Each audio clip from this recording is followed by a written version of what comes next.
So in this video, we're going to be talking about how to start an off-grid homestead for beginners. I have years of experience at this now, and I'm just going to share my knowledge and let you know what I would do if I was just starting out. We'll be talking cabins, heat, water, power, bathroom, and more. So first things first, you need land. So that's kind of what this video is going to be about, is like, let's say you just got property or you're looking for land to do this. I'm not going to talk too much about land because I've covered it in earlier videos, but the number one thing I see on forums is that you need a lot of money to do this, and you don't. You need a lot of money to live the traditional lifestyle. For this sort of thing, you don't need a lot of money. Even getting started, you don't need a lot of money.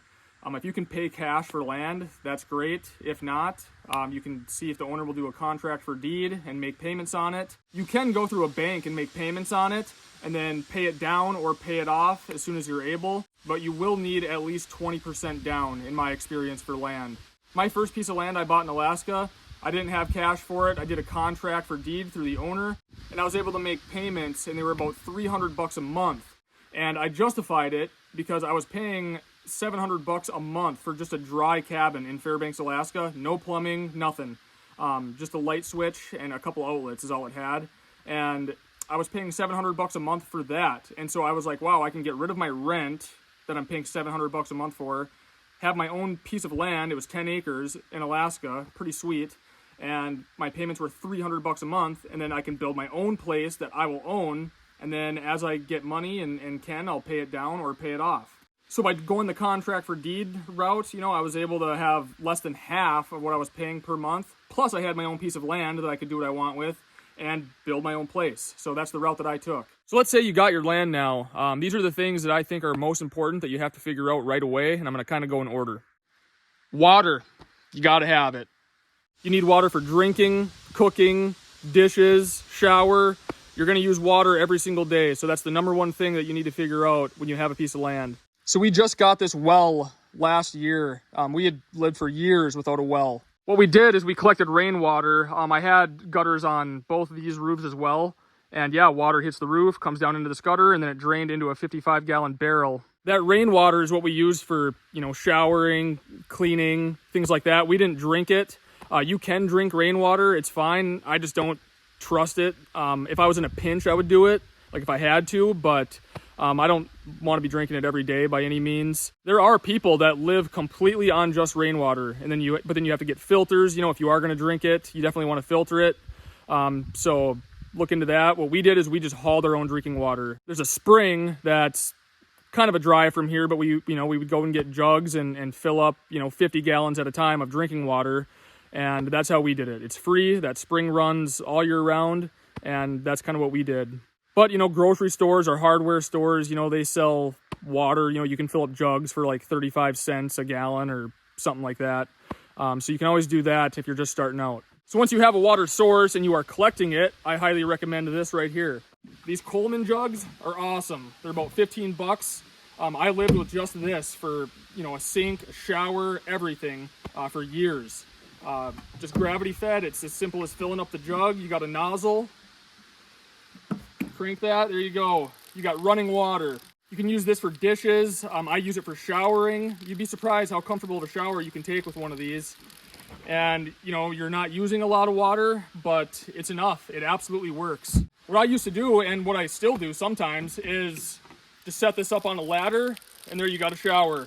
Or build a shelf on a tree or something. It's a good way to have an outdoor shower with no building, nothing. Just a $15 Coleman jug, and you can do everything with it. So this is a pretty typical off-grid sink right here. This is very common in Alaska. Dry cabins are really common there with no plumbing or anything, and this is what you're going to see. This is what I had. This is how I learned about it, and it surprisingly works very well. You have your blue jug. You can rinse off dishes when you're done. And then when you do dishes, heat up water in a stock pot on the stove, plug the sink, and then you have, a hot water trough, and put your dishes in there and scrub away.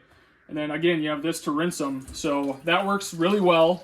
I'm getting ready to do dishes actually, but this is as simple as it gets. No pumps, no solar, nothing. Just the jug. Fill it up, you got a sink. So there's ways to run, an off-grid gray water system. I did a video on it earlier. There's other videos out there that show it really well, but Again, if you're just starting out or you want simple as possible, this is it right here. Drains down into a 5-gallon bucket. When the bucket gets about 3/4 full, you go outside and dump it. So when you go dump it, you don't want to dump it right next to your cabin because it attracts, flies and other critters. So just take it a little ways away and dump it out. You can pour it on trees. It's actually really good for them. I wouldn't pour it like in my garden or anything, but it's totally fine, especially if you use biodegradable soap. So again, all these systems, this is like basics, just starting out. You want to have no bills, no utility bills, that sort of thing. This is the way to do it. So that's a really good, cheap way to go about water. If you want the absolute cheapest, like you just bought land and you're looking to get into this, collect rainwater. You can find those 55-gallon drums, those blue barrels, for free on Craigslist or for very cheap, or Facebook Marketplace. And yeah, you can start collecting rainwater for next to nothing. If you don't have a roof or a building on there yet, which odds are you don't, you can string up a big tarp between a couple trees or a few trees and then funnel it down so that it drains into the barrel. And that'll give you plenty of water for cleaning and whatever else. So that concludes water. For laundry, you can go to a laundromat.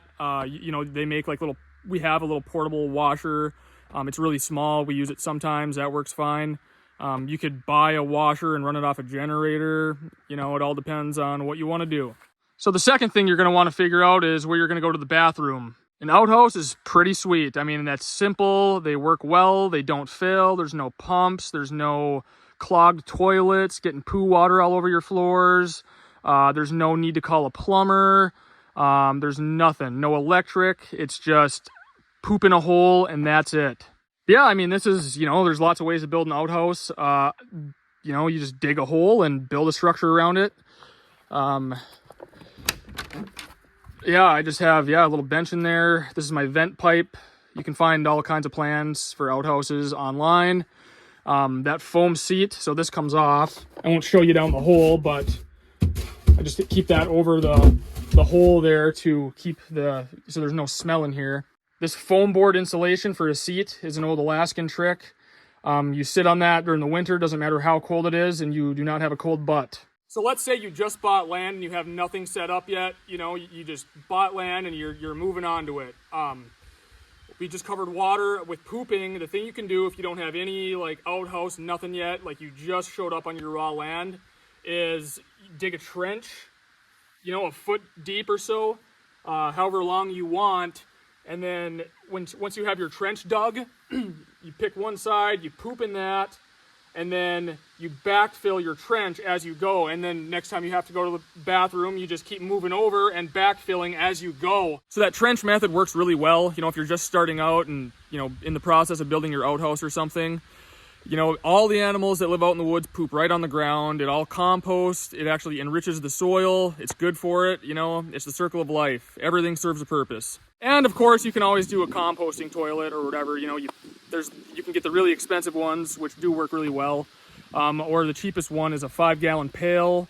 And basically you poop in that and then you cover it with sawdust, or chicken bed shavings work actually pretty well too. But sawdust works the best, or peat moss. And you just go cover it. That's it. There's no stench. There's nothing. At some point, you're going to have to empty that though. So that covers water and bathroom needs, which are the two most important things in my opinion. You want to get those, you have a plan for those right away, like before you do anything else. So after water and bathroom, you definitely want to figure out your fuel source, which if you're going to be doing this sort of thing, you're going to want firewood, because firewood is king. You can get it right from your land and that will give you your heat. You can cook with it. All of our firewood here comes right from the land, so we cut it in the spring, buck it up, split it, stack it. By the time fall or winter comes around and it's heating season, it's dry and ready to go. If you are going to heat with firewood, that's something you need to figure out right away too, is get firewood put up. When I was just starting out, a couple winters, I was kind of flying by the seam of my pants and didn't have enough wood sometimes. I'd have to go out in the winter and cut standing dead trees, which I don't mind. I kind of get stir crazy during the winter anyways, but it's definitely nice having a nice big stack of firewood, knowing that you're going to have heat and be warm during the winter. It's better than having money in the bank. But yeah, there's nothing better than firewood for a fuel source, in my opinion. It's the best kind of heat. It smells good. It makes your cabin smell good. It's really homey. And even when you're walking around in the yard while your stove's going, the smoke's blowing around and it smells like a campfire. You just can't beat it. It warms you right to the bone. So we covered water, bathroom, and your energy source. Now it's shelter. So let's say you just got your land, you have your water situation figured out, you know, where you're gonna go to the bathroom and what you're gonna use to heat and or cook with. You know, you're gonna want a shelter to stay in, you know, while you build your cabin. So a tent, obviously the cheapest option. If you're gonna be staying in a tent long-term, I'd highly recommend a wall tent.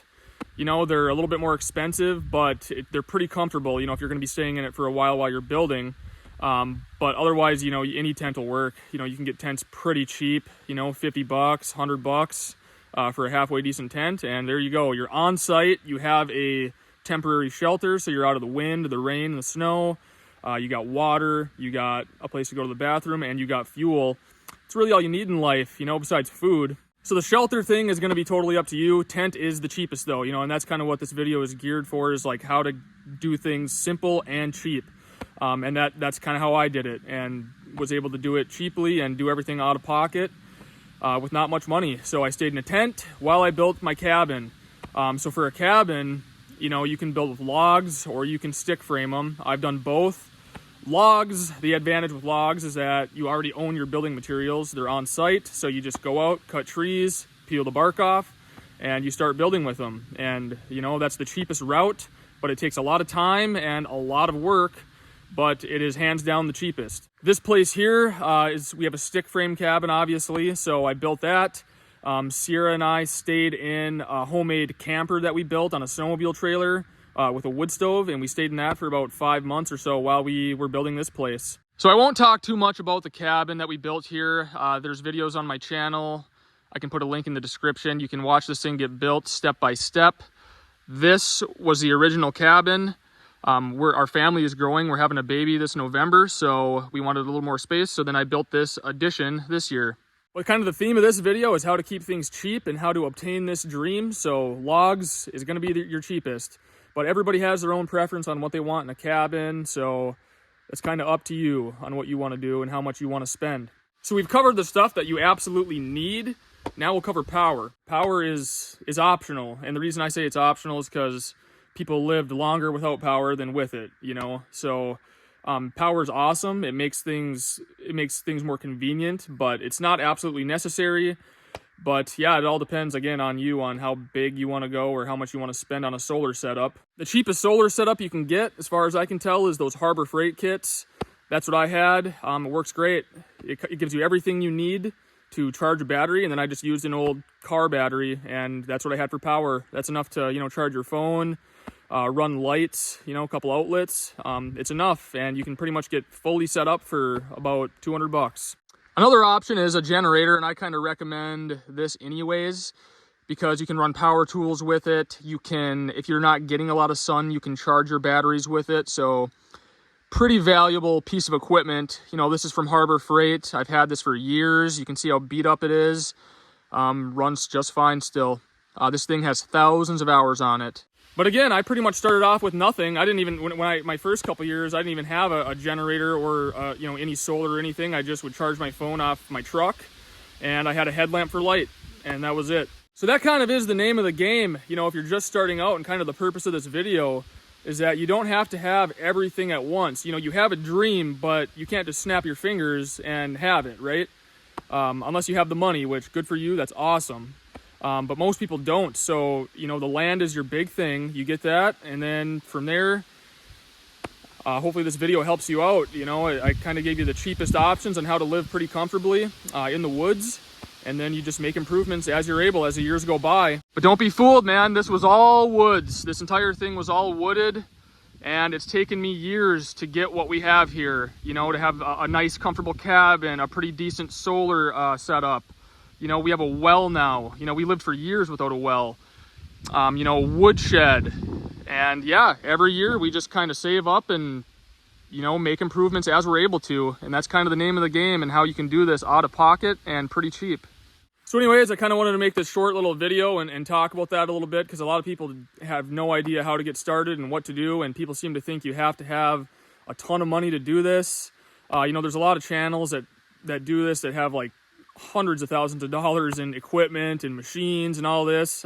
You don't have to do it that way.